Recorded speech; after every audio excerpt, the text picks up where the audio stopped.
Hi, I'm Ali Jackson-Jolley. I'm joined by Marcus Collins, who is a professor of marketing at University of Michigan and an author of his new book, For the Culture. Marcus, welcome. Thanks so much for having me here. Yeah, and I wanted to talk to you a bit about the soaring costs of college tuition.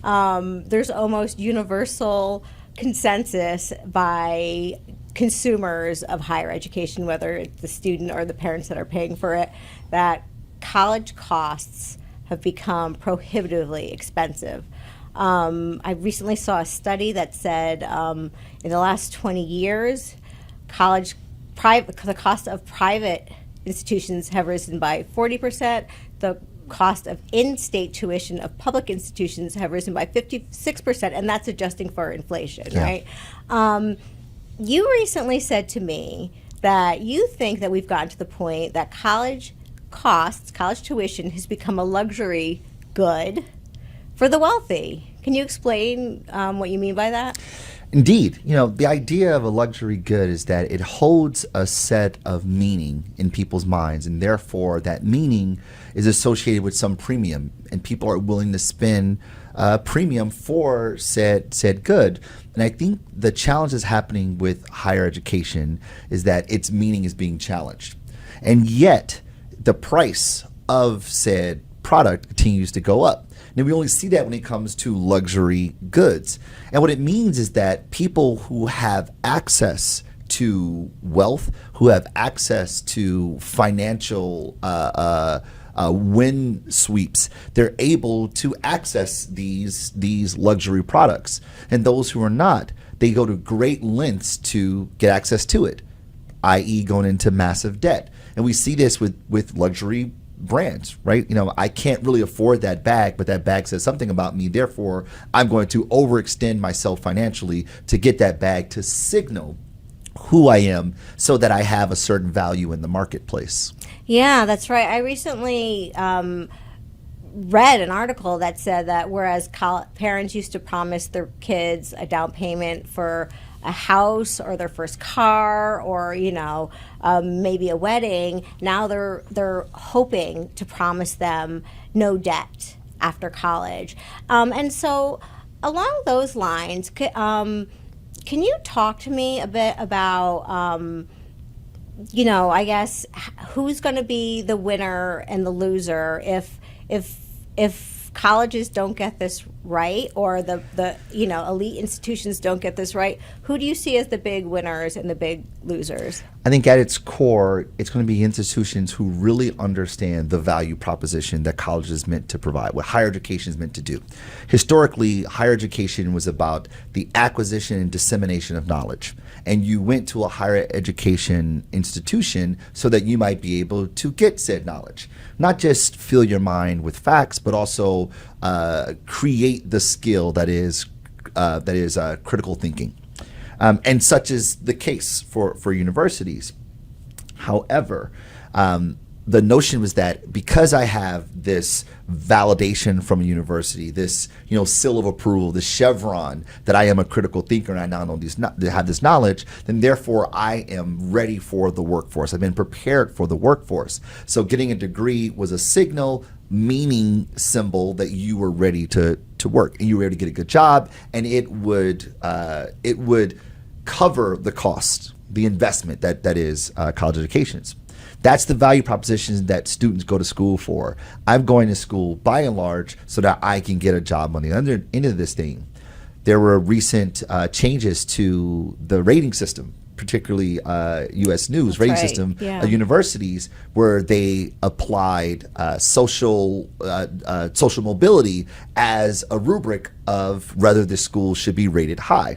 And some schools that were typically rated higher were now rated lower, which to me signals that those schools were not delivering on the value proposition that students go to school for, by and large, right? I go to school because I want a job. And if your school doesn't provide at least a higher percentage or higher probability that I'll get the job that I want, then now I have more agency to decide if that's a school for me.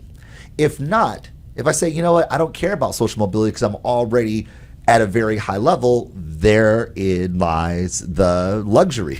That's the Yeah. luxury good, right? So the schools that will win will be the ones who are curating their experiences, that are creating these learning environments so that students are better prepared for the workforce, and they have a easier vehicle by which they're able to get the jobs they want, so that the investment they make today, which continues to rise in the cost of education, so that those investments today pay off tomorrow. Otherwise, what are you really paying for? Yeah. So, I guess thinking with my marketing hat with you, who do you think, like, what will there be substitutes for higher education if we continue along this path? It sounds like when you're talking about that upward mobility or social mobility, what comes to mind is like apprenticeship programs. Do you see a future in which apprenticeship programs substitute college educations and bachelor's degrees? Well, I think it's going to be a diverse mix of many different ways by which we learn. In fact, I think that they're better when they are together, when there is training that I had in school as far as dissemination of knowledge and critical thinking, and I've had on-the-job experiences where I'm able to learn like an apprentice. This is what internships are supposed to be. Opportunities for you to shadow someone who's a master in the field that have invested in you to be better. The challenge with the apprenticeship model is that it's hard to scale. Right, and you need scale to fill the workforce, right? So I think the schools that are investing in action-based learning, those are the schools that are preparing their students for the future, right? I'm biased, of course, because I'm a professor at the University of Michigan Raw School of Business, and our pedagogy is based in action-based learning. It's based in, here's this information, here's this knowledge, now here's how you apply it, right? So we are developing rigorous thinkers, critical thinkers who are practitioners. And the idea is that the universities who see the world in this heterogeneous way by which we approach the learning experience for students, they are preparing the students for the future because they have these diverse means of learning. Yeah. And this makes me think about I don't know, was it like 8 years ago when Common Core was sort of the buzzy thing that parents of K through 12th graders were thinking about? Common Core, of course, was the federal program that was looking to unify education across all schools in order to make sure that we're creating more educated K through 12 student populations. The pushback, and it was a major pushback, I remember, was that parents and educators believed that instead of thinking about creating really deep thinkers, critical thinkers, lovers of the humanities, we were creating cogs in the wheel. We were creating a workforce, like maybe a more a more efficient workforce, but not necessarily more thoughtful human beings. So if I apply that to K through 12, is there some danger to thinking about higher ed as a way to create, make sure that students are getting jobs? Is there some danger that then we are overcorrecting and thinking about the workforce and not necessarily, the deeply thoughtful human beings? Sure. I think we have a tendency to glamorize the past, especially our own experiences, right? When I was a kid, we did it this way, So I have an 8-year-old who's learning math in a way in which I didn't.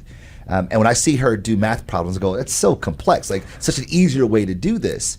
But what I realized that the way I learned math was very much through memorization and regurgitation. Learn your times tables, right? We learned by route. We developed muscle memories so that we were able to recall the knowledge or the information quickly and can respond to it via an exam. But what I see my daughter learning is she's learning the relationships between numbers. She's learning how these things are related, not just what the operations are, but what the relationship is. And while it seems complex when I see her go through it, but the way she's cognating, I would argue, is a way that's much more sophisticated than I did when I was her age. So I think the idea is that, like, we have to remove the glamour that we put on the past when we think about these framings and realize that the pedagogy by which students are learning how to learn is different than us. And the hope, the prayer, inshallah, is that the pedagogy has gotten richer, has gotten more rigorous in the way which has been interrogating. So when I see students today as a professor, when I see students now, these students are way more curious, far more, they have greater interrogation skills than I think I had when they were their age. And so I think that as far as the student bodies are concerned, now look, again, I'm in a very privileged position at the university where I teach, right? I'm seeing some of the brightest minds in the world, and I'm very much impressed with the way they see the world and how they learn to navigate, how they learn how to navigate it. So I think that higher ed is still in really good shape. The challenge is that there isn't uniformity in the way in which we approach higher ed. So some schools are building for this, they are made for this, and they're creating students that navigate the world well. And there are other schools that are teaching in a way that students get information, but they're not becoming better practitioners. Yeah, so final question for the parents and students out there who are taking in all this information, looking at the cost of college, and want to make sure that their institution that they choose is going to provide that social mobility, provide them a way to achieve a better standard of life than they have now. What should they be looking at? What can they be looking at to make sure that they are evaluating their choices? Maybe not, to your point, from the past glamour of like the elite brands, but actually to the universities that are going to provide them with a better life or the possibility of a better life. I still think there is no brand mark with more meaning that signifies a level of skill, a chevron of who we are as potential workers than universities and colleges.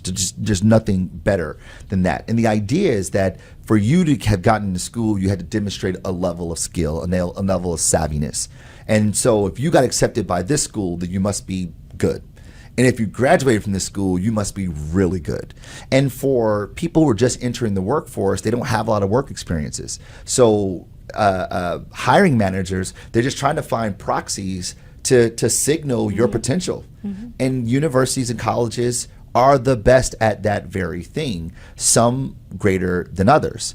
So I think that for parents, the idea is to look at which schools provide the greater possibility, the greater probability that my child will be able to recoup the investment that we made, that they're able to provide dividends on the investment that was made. I think the changes to the ranking system gets us one step closer to that social mobility is a part of the equation, because that's a part of the calculus by which people are deciding to consume. Like, going to college is a consumption act. So the notion is, like, now parents and students have greater agency, they have more transparency to decide this product is going to provide the value that I want at the end of this thing. And universities and colleges still do that. Now you look at all the options that are available to you in the market, and you have a ranking system to better identify which one is going to provide more probability. Again, I'm very biased. The University of Michigan is great at this very thing, but there are other institutions, and the ones that rank very high tend to be the ones that have the greater payoff. Okay. All right. So I think what I understand is be better for parents and students, be better at really digging into the data yourself. Make sure you're looking at that social mobility piece, and make sure you're understanding what you want to do at the end of that college degree. I mean, I think you got to ask yourself, what do I want at the end of this? What is the value exchange that I'm looking for? Am I going here just to, explore the world? That's a luxury. God bless, right? But if I'm going here because I want the validation, the accreditation that I'm ready for the workforce, that I'm workforce ready, and I want the job at the end of this thing ultimately, then you have to look at which products provide that benefit the best, right? If I want a closer shave, I buy the razor that gets the closest shave, right? So if I want a job at the end of this thing, which products, i.e. branded products in the form of universities, colleges, provide that exchange for me? Yeah, well, we're out of time. I feel like I could keep going forever, but thank you so much for coming. And I know that I feel a little bit more prepared to make decisions about colleges now.